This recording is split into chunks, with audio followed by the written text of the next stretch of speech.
Bonsoir à tout le monde, bonjour, bonsoir. Ça dépend heure à laquelle nous allons suivre la danoise. Bambote ebele bisika bizubino boboto bondeko nakati ya mabota na bino bandeko nanga. En tout cas, j'espère que vous allez bien. Pourquoi malamu ndenge ka tolobaka soka actualité zali toyaka ka to solola esalaka bien moko boye pona kozwa mwa ba idée bandeko nanga esalaka bien. Voilà bandeko nanga. J'espère que sango oyo kokuta bino vraiment boza makasi.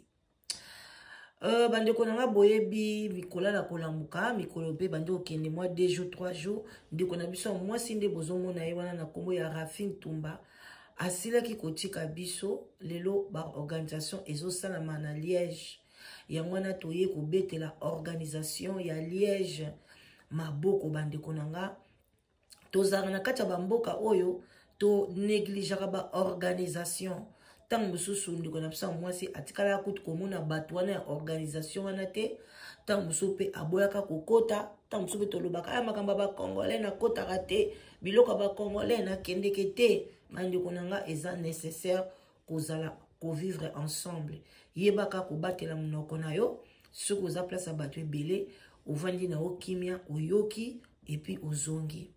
Bandeko likambo esali ngai pasi balobi ke nzoto na ye ebandi kobeba. Donc il faut bakunda ye noki tango mosusu semaine prochaine en tout cas ndeko na biso ya mwasi bakokunda ye déjà. Alors bato baza na motema ya kokotize fimbo na fimbo ezali magali lo mama pe azawana. En tout cas n'hésitez pas à aller boto tchaba contribution na biso ekozala bien makasi. Bandeko na ngai mutu azangaka ndeko te ndenge bolobaki bokomona pe ndeko wana malgré aza mwindu mais baza presque bazolo ndenge moko azali cousin na ye propre. Donc akozala mwana swati ya tata mwasi na ye parce que leki ya ndeko na biso mowei oyo bazobenga Karen azali ndoi ya mama ya ndeko oyo na kochela bino. Bandeko esali ngai pasi kotala lolenge mwana mwasi abandaki kongenga kotala lolenge mwana mwasi abandaki koloba kotala lolenge mwana mwasi azaki na misu pembe ya ndenge wana bandeko nanga oyo akoki kokende kotika biso mbangu esali nga vraiment compliqué bandeko esali ngai pasi na mawa nayoki nzoto penza pasi nalobi oyo nini bandeko nanga naza kutu ya kolalaka awa na kati ya divan nde naosala bino émission oyo nakoumela nanga mingi te bandeko boyoka nano cousin na ye ndenge nini akoexplike na question ntango batuni ye ke ndenge ndeko abandi deja kobeba esali ye pasi akoki korépondre yango te. Voilà tolanda na cousin na ye ekosala bien makasi tolanda jimi na makambo nyonso nde bomoni mpo tozonga lisusu te ekomi likambo ya cousin alobi akosolola na famille et puis nakosinale baconfrère na baconfrère nyonso baosamusa baoyo nyonso baza kosorganize na Afrique bosorganize kaka nde bozosorganize na volonté wana avec la sincérité de nos cœurs et puis baoyo mpe ya France baoyo mpe bazali na Suisse baoyo mpe bazali biso mpe tozali mpe na Belgique tokosangana et puis ndenge kaka tozali na bagroupe okakobengana mpona koluka kobimisa motu moko kuna mpona kokota na contact na ndeko Ngoi Fiston oyo azali bongo cousin propre ya ndeko na biso Rafina tiki biso ya Willy Mouché na mono bengaki nga déjà mpona kolanda bainformation yango nyonso zolo na ye botala zolo na ye na ya nayebi te na Paris boza mpe kosorganize quartier eza bongo na cousin propre ya Rafin Tumba nayebi te ndeko Fiston Ngoi oyo toza na ye awa azosignale na bato ke a partir ya morgue kuna esika batiaki Rafin Tumba ye moto azalaki koya ko biso toyaki ndenge alandaki kaka nde bomonaki premier jour nde naokaki ke sango corps ezolongo akobaki ke naya me naye komona deja ke Fiston Ngoi ezalaki ye moko na corps et puis na bandeko ya association ya Liège yango tozani awa en tout cas de condoléances Fiston Ngoi votre impression par rapport à la disparition il y a Serre Bon, d'abord, je tiens à remercier l'association Yaba Congola à Liège pour l'initiative Bazou. On a On a causé moi précaution par rapport à la disposition encore et à Rafi. Bandeko moi pibka ndenge ezalaka ya bato Hormonal minene changes that occur bakonda. during menopause. Et puis de deux, on a remercié Peba, ami à Rafi, Dengue Bazo s'est mobilisé pour s'organiser pour l'enterrement. Si. Et puis, de trois, la ligne a clarifié mon mouké. Rafi Aza cousine Nangai, Rafi Azalaki Kaka Yemoko Wate, Dengue Bomoni Naza Awa, nous ont représenté famille Nayo Zakuna na Congo. Et ensemble, pour s'organiser pour la funérailles. Pour le programme, tant aux ala bien défini, la famille aux ala Congo, Lelo, Nabutu. Comme ça, tout le monde a décidé la date puis le lieu où Rafi va enterrer. Donc, Nabatu où va aussi la contribution. Merci beaucoup. Bandeko soko za touché pesa olanda biloba loba ya bato te na kosala funérailles ya Rafi pour que à un moment donné mbongo ekoma tomona ndenge nini tokosala pour l'organisation de sa funérailles. Donc je tiens vraiment à remercier Batunion surtout et je tiens aussi à demander na Batunion surtout moi respect et la vie privée, naebi que Rafi Azala qui moi personnalité publique, mais il faut qu'on respecte famille pour permettre à peu famille à bandingi ni yako sala deuil nae en toute discrétion. Moi na linga ba caméra te, na lingete baba no afficher nga partout. Voilà. Donc c'est un peu ça. Donc au nom vraiment et à famille à Rafi, on a représenté. Azopé Sabatunion, merci pour la mobilisation et sur place. Naopé Sabino, merci pour l'initiative Bozui. Mais non, c'est vraiment à tout le monde. C'est vraiment à tout le monde que j'ai dit merci. Donc voilà, c'est un peu ça. On va essayer de s'organiser entre Congolais et entre moi qui suis son cousin, que personne ne connaissait évidemment. Et on va essayer de faire de sorte à ce que notre sœur puisse être enterrée comme il faut. Par rapport à l'organisation pour la Mbongo, il faut qu'on va bien. Nous sommes presque tous allés debout. Nous sommes dans le monde de la Belgique, la France, partout en Afrique. Par contre, ça, on a organisé parce qu'elle a fait la Zaki à Mons.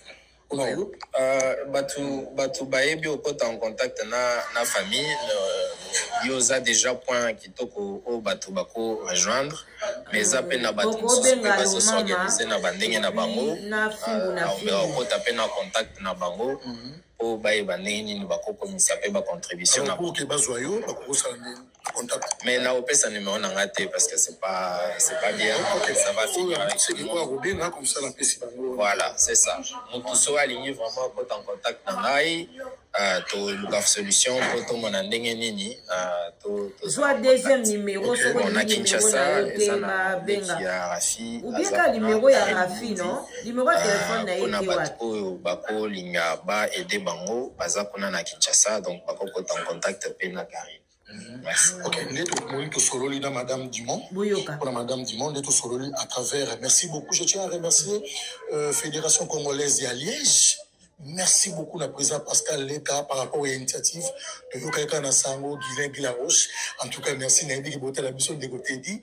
En tout cas, Naïbi qui est Yakoloba Mingi vraiment exalté. La batutu botait la mission, pardon, mais tout le monde, représentant topé présidente, il y a mort ici, la Fédération Congolaise à Liège. Par rapport au temps de micro, ça moi bien que ma programme n'est sur le mais dans la ligne, je suis journaliste et s'il faut la tourner au clair, après donc il y a le lobby qui est vu d'accord organisé par ma monnaie et autres Singapour nous autres il y a Rafine parce que Aza déjà il y a moi Kobe Bamoki. Pour la partie important pour la publicité. L'important c'est que encore une fois, nous remercier Batunion surtout. Hein? Say goodbye to old, costly Donc, cable TV once and for all. This revolutionary invention gives you access. On a mobilisation ezawana mais tout ça là nyonso o esengeli on ne connaît pas esengeli. Donc merci à tout le monde. Ok, merci beaucoup. Nous allons continuer. Merci beaucoup. Natiki, vraiment courage. On n'a pas sauté ça. On s'est arrêté à rapport à Zalaki Ndeko Nabiso. Nous allons binoto, tika binoto, et puis bandeko pe bazana na Kinshasa, bandeko pe baza partout. On a bandeko oyo boza pour pesa toujours confiance. Na ba confrère Nabiso bazali na France. Toujours initiative za ba tous bolinga bango, okende pa bandeko Nabiso ya presse congolaise ne kufe. La France, ça dit qu'il y a une initiative des autres. Confiance en 100%. Et puis, à la Belgique, on a Sangana, Otomoni, côté Yambo, Otomoni de Magali, Lomama, on a toujours souhaité toujours, et ils ont toujours un bon mot, on a toujours, la presse congolaise n'est pas fait. On a la France, ça dit qu'il y a une initiative des autres. Au pays bazali Kinshasa, go pesa bango confiance en 100%. Et puis à la Belgique, bandeko pe bako sangana, otomoni côté Yambo, otomoni de Magali, Lomama, on a biso toujours souhaité toujours. Ils ont toujours un bon mot, on a toujours na ndenge to kombo poussa na molo, mais to zonga on a pesa un programme négozala parce que s'il faut tout le bien, ceux qui ne confient pas mon anakité. Des familles après la collaboration dans l'association de l'Egosa. Donc on a mon ami si photo bien que les confistons zaliwana il y a des causes aller devant des causes aller en France vous allez partout dans le monde ou vous allez en Afrique pour contacter des cocaïnes ou vous allez awa pour payer ça numéro il y a des connaissances fiston ban après si on prend la ban avec raison tout ça vraiment ma casse parce que mon le représentation passe ma casse les alliés ban. Bon, je tiens à informer Batunyoso. Bana bazana bango bien. Donc, en temps nécessaire et voulu, Batuba omona bana bazabia pour la peli kama bana au moment voulu. Est-ce que bana bazali ou ebisi ka bana bazali? Na ebi place bana bazali na moni bana lobby, na moni bana lelo, na omona bana lisusu lobby. Donc to landela likamba bana problème ezate. Voilà, merci. Les condoléances à la famille presse Mobima. Soutenir vraiment.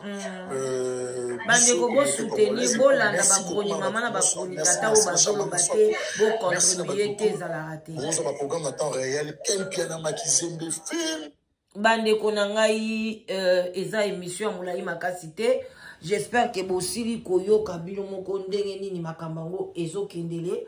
En tout cas, bo landa ba maman oyote ba kroni maman ba kroni papa oyote ba zolo ba kebo contribuer te bo sala boyete non et bembe ici ba zwango na compte ya association oyo ya Belgique association wana ezaka bit non lucratif bango pe ba osala par na bango l'état pa osala par na ye bato pe ba yeba ki ba sali par pour na ba kunda ye bien boyoki ke corps na ye e bandi déjà qu'on s'est décomposé, bande en tout cas to évité Gianni P c'était la même chose, Corneille comment il s'est décomposé mbangu, ya yepe mbangu tozo ebate qu'est-ce qui se passe dans la communauté, pourquoi ça fait ça?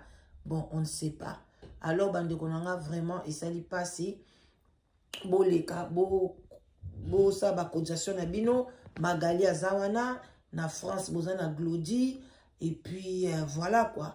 En tout cas, Yamingi Akoloba Ezanangote, c'était juste pour na boyebake mutu mokote na poto awazanga kandeko tala cousin na yewana bozo mona pe bazana ba tre ba zolo et tout en tout cas et puis si passe na mawa espérons que cousin na ye akolandela bana wana pona babunga na communauté te tant susu ba opesa e malgré abwakaki azana ndekote bon place nyoso ba ocha bana tamsa koyeba kolandela yango pote bana wana babunga te vraiment bande konanga ezaki vidéo moko esalami nango kaka na ndenge salameli voilà bo like yango bo partager pona batu bayeba évolution ndenge nini ezo ko leka ngai vraiment na chaîne nanga nazolela ye esali ngai pasi makasi yango eloko nyonso koleka soki na moni na koleka pona na Alex Sabino vraiment bandeko nanga bozala touché bozala mobilisé. J'espère qu'en tout cas semaine prochaine en tout cas kosila te ba okunda ye parce que déjà balobi ki nzoto e bandiko beba pour vous dire que na poto na moni bazui ba loi moko bazo ambomé na bango sou batute. Espérons que madame wana akuchaye bisika moko ya malili makasi penza pona abeba ndenge abandi déjà ko beba. J'espère que place ba tchaki kuna ba kotisa ki enokite. Et puis sango muso ya koloba ndeko mwasi moko ayaki alobi mobali na ye azali camarade ya pauvre oya sikotika biso bavande ke sika moko na centre alobi ke bakanga ki na maladie moko bamona kai azalaki na ba trou na cœur bandi kokozana na ba trou na cœur babota mara nango ndenge ezalaka boye ba te ekozala kambala mote boye ye na mukili cœur na yo sali trou to boye te ba exception sala mara mais bato ebele babota mara na trou na cœur ba ye barate. Donc au vanda nango petit ba 40 ans ba 38 ans ça dépend ya capacité à cœur na yo. Alors ceux qui ba ye bien on a bomwana ba ça la coopération les aka très délicate et ça entre la vie et la mort. Donc tant baroye biso ezaka kana 20% 10 à 20% qui ozala en vie et belé ba kufaka yango no monaka ezalaka bien ba détecter ntango za bébé oza mwana muke ba parents na yo mona ba kosala accès bandimi parce que ba to ebele ba boya kango. Alors yango nde ba proposa ki ye banda kala tango ba yaki ba constater yango abande ko banga ba to ebele ba kantie bande ko banga zolo ba bana ezalaki te kazanga ke sika kotika bana ti azaki pe na ba camarade na ye azape na batu na ye oyo akoki pe kotika bana. Mais c'était juste que abanda kinde kolinko banga parce que c'est qu'ils akara na 10% ou bien 5% de réussite pour na parce que akoli nango eumeli ke l'air ba ko kangango à survivre. Il y a mona banda ko boya ko banga basala yango te. Alors l'air bas a boyi tango ekoli e bandi ko causer ce ko régia makila pe bandi ko coaguler. C'est ça ce qui a fait que aimema ina liwa. Alors bandeko na botika na malamu to lelande kona biso isali pasi parce que mutu so sayine na poto boye aye pona boko la bana na ya muna bakoko na ye atika bango na age wana ezo sala ngai pasi. Alors bino bato boza ko lobaka butu na moi ba cotiser te ba sala boye te bo vanda na bino soko boye no ko cotiser kangaka munoko na yo kanga kamera na yo tika ba oyo ba koza ba ko cotiser et puis loko na sepeli cotisation na eza décentralisée. Donc bata Belgique ba kota Belgique bato ya koto ba koto partout ba tcheche après batindi mbongo esika wana bongo ne e bonga kezala tala nde bobebisa ki cotisation ya jani. J'espère que oyo ekoleka bien botika la malamu butu malamu bo like émission massivement bo partager pona bato oyo baza touché ba bisika nini baza diriger pona ko contribuer. En tout cas wana mama leki na bino la danoise. Bye bye, bisous.